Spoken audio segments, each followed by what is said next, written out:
Hi guys, welcome back to another Sudoku video. Jim here, working his way through the Cracking the Cryptic puzzle sets. If you haven't heard of Cracking the Cryptic, strongly recommend checking them out. Link in the description.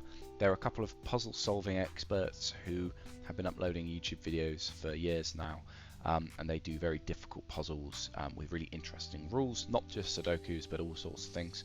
Yeah, they curated and collated these collections of variant Sudoku puzzles and put them out for sale on Steam. Again, would recommend picking them up. They are some of the best puzzles I've ever played.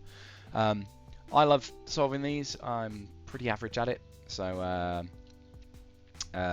you know, you're not going to see any great genius at work here, but that's all right because I think that could be a bit interesting. You know, looking how an amateur stumbles over these things. Anyway, we are looking at Thermo Sudokus today. If you didn't see my previous video, go check that out. This is the second Thermo I've solved on the channel and has a really interesting rule set. It's one of my favourite rule sets, I think. It's a really simple variant that they add in, and it makes some really interesting logic. So yeah, let's just jump straight in. So you can see, as I mentioned before, collecting the first star gave me access to a couple of other puzzles. They're not in the order that you'd think, because actually they were released in waves. But the excuse me.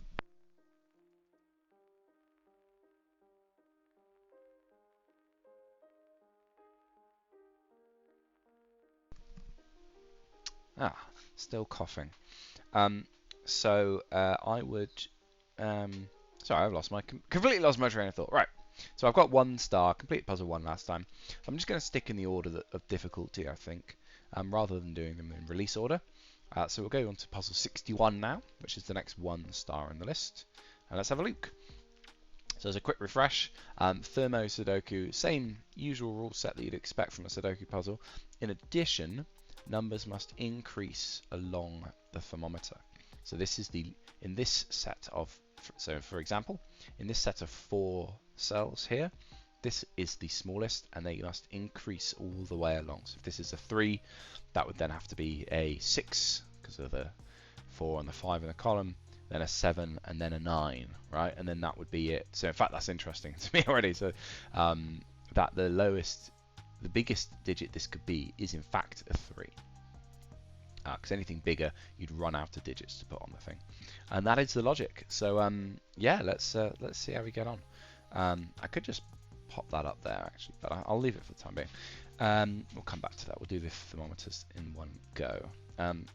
First, let's see if we can just find anything from regular rules of Sudoku. So what's missing from this box? We are missing a 3, 4, and not 5. Excuse me, 3, 4, and 9, and in fact we can place that because the 9, there's a 3 and a 4 seeing this cell here, so that can't be a 3 or 4, therefore it must in fact be a 9, leaving us with a 3, 4 pair, which is quite nice. That 4 up there, as well as these virtual 4, I don't know which order that's in, it's definitely a 4 there, means that there's a 4 on one of these 2 in this box, which is good. Can we say anything else? So this is a 5 pair there. So that's interesting to me. I wonder if that might still work. I was thinking, can that be a 5? Because then that would have to be 7, 8, and 9. But that just fits, doesn't it?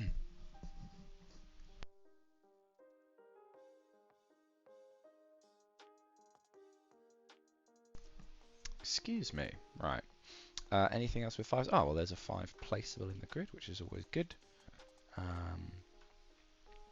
Need 5 here. So given the example I gave earlier, actually helps us out here, right? So this can't be a 5, I don't think, because you don't have enough digits. Because if that's a 5, that needs to be a 6. That does work.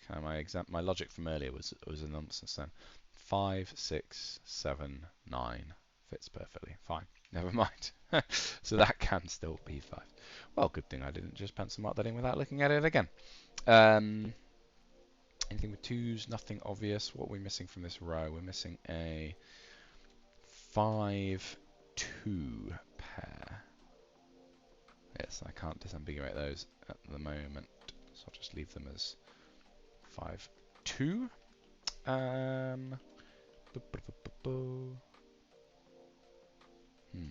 Okay, so I think I need to look at these thermometers a bit more now, don't I? Well, there's an interesting question you can ask with thermometers. Where can a 9 go on a thermometer? So we know in both of these columns there is a 9, right? Just by the rules of Sudoku. And where can that 9 be? The only place you can put a 9 on a thermometer is right at the end, because there's nothing else to come after it. So if you try to put a 9 here, you'd have to put a 10 here, which obviously doesn't work. So in this column, I know that in fact that is a 9 pair here. Well, not a pair, but there is a 9 in one of those, and there's also, by symmetry, there's a 9 in those. And I can do the same thing on 1s as well. Where can you put a 1 in a thermometer? Again, if you put a 1 here, you'd have to put a 0 and then a -1, etc., etc., which is not allowed in Sudoku. So I'm just going to do all 4 at once. So there's definitely 1s here in some form or another. And it's interesting, right, because that means that there's a sort of X-wing going on with 1s. So because there's a 1 here, if I put the 1 there, that then means that there has to be a 1 here, or similarly, if I put a 1 there, there'd be a 1 there. Basically, I have nowhere else on this row that you can put a 1. So even though I deduced the 1s from the column, actually it tells me a bit about the rows as well, which is called an X-wing. So there's no 1s left in those. Is that interesting? It's not really interesting, is it? I can't put a 1 there. Okay. Come on, we must be able to do a bit better than that. Well, it's the same idea, isn't it? So with this sort of setup, again, because I know, so if the 9 goes, let's say the 9 was here, then where's the next highest cell going in this row? Well, it would have to be either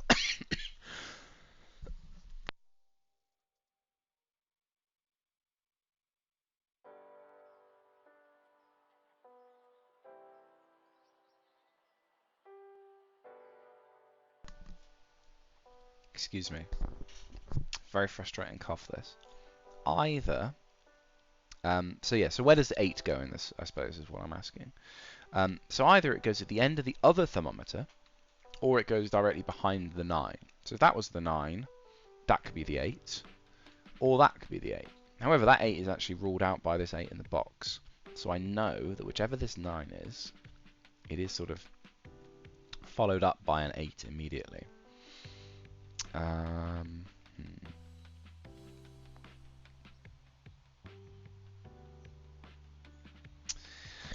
See, these thermometers are not very long.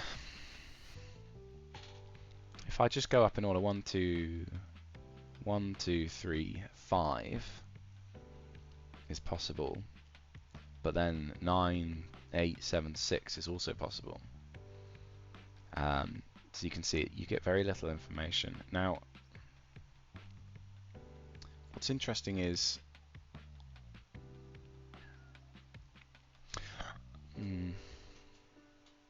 okay. What am I missing then? What am I missing?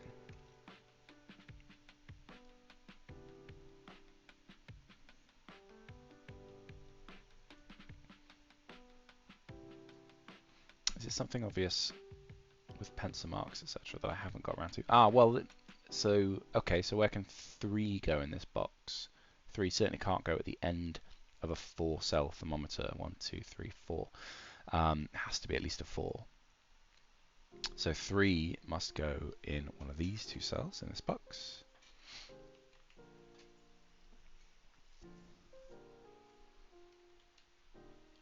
Do I get similar logic back this way?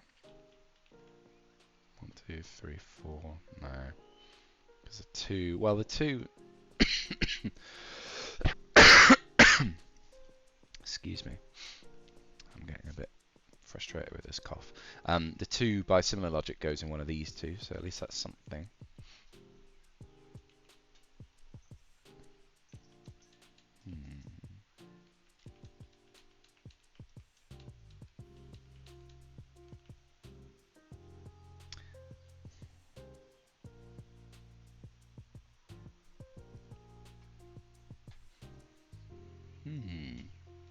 It's a 1 star. I'm not doing very well. 7 goes. That's not what I meant to do. 7 goes like that.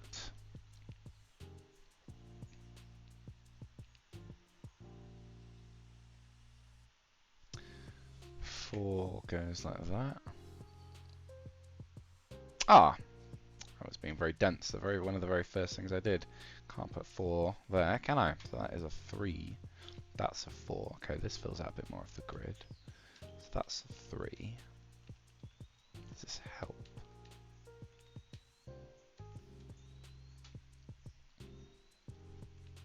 It's a 3 there.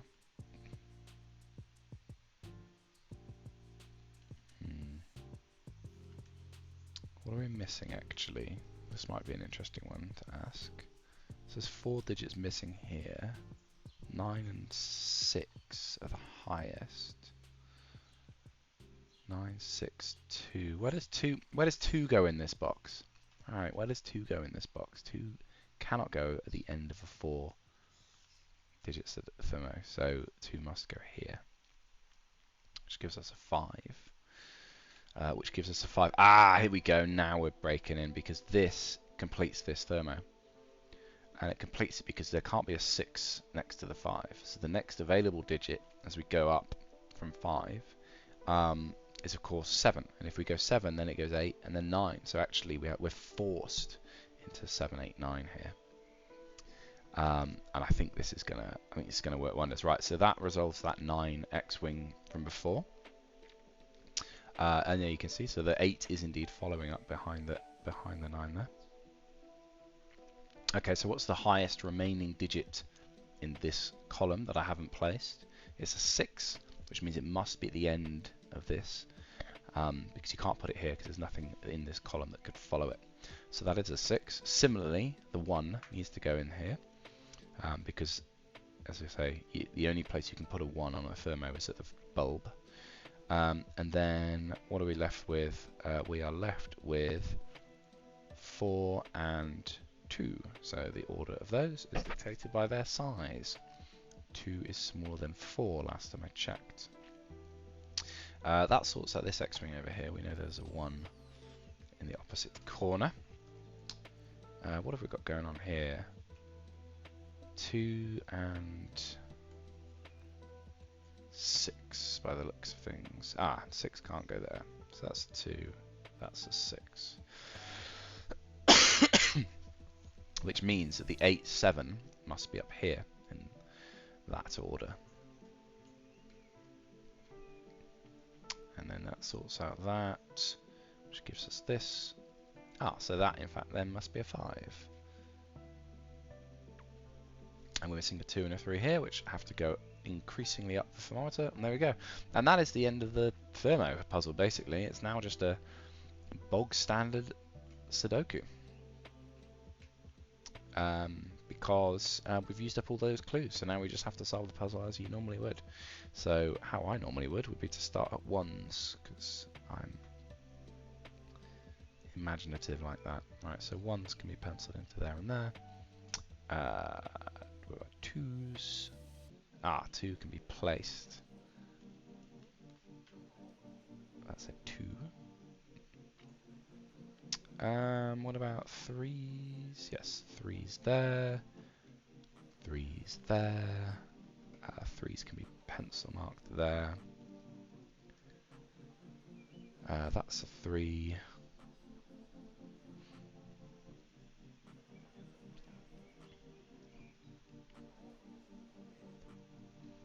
Fours are there. Oh, apparently there's only one space available for a 1 in this box.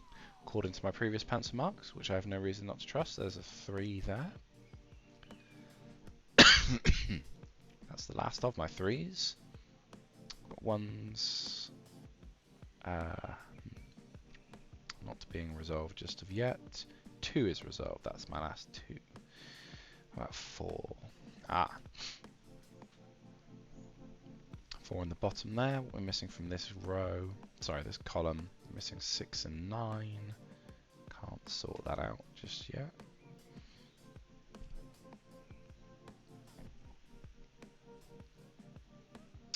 5s, anything? Oh no, 5s are done. That's nice. Hadn't noticed. 6 is here. Oh. Let's get the right types of pencil mark. 6 is not obvious. 7s. 7 is very obvious. 7 has to go there in that box because of this. Looking at the remainder. That must be a 7. There's a 7 that goes there. That gives us a 4. That gives us a 1. That's a nice little cascade there.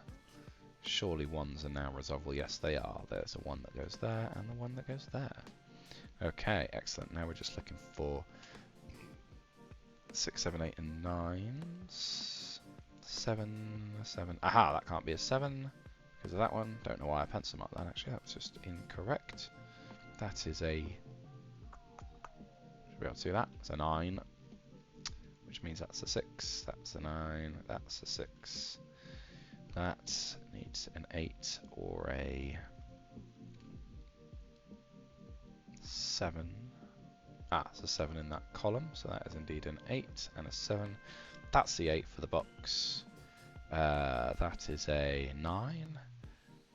That's a 9, and that's a 9. So that's on my 9s. And then what am I looking for here? 8. 8 goes there, and there, and 6, 6, 6. Number of the beast to finish us off.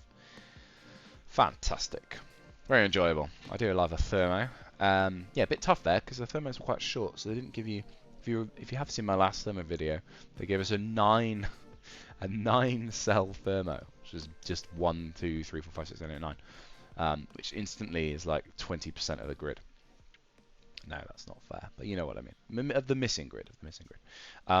Right. So yeah, a bit more thinking required there, but I enjoyed it. I hope you did too, and I will see you in the next video. Thank you very much. Cheers.